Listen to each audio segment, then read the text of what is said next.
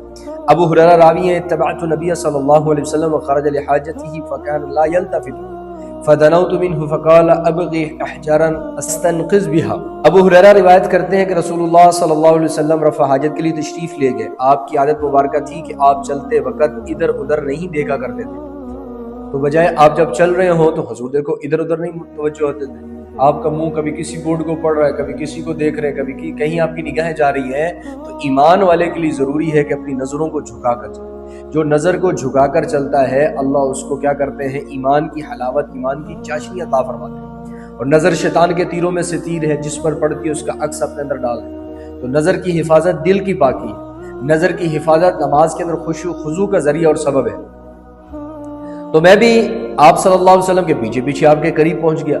مجھے دیکھ کر آپ نے فرمایا کہ مجھے پتھر ڈھونڈ دو تاکہ میں ان سے پاکی حاصل کروں، یا اسی جیسا کوئی لفظ فرمایا، اور فرمایا کہ ہڈی اور گوبر نہ لانا۔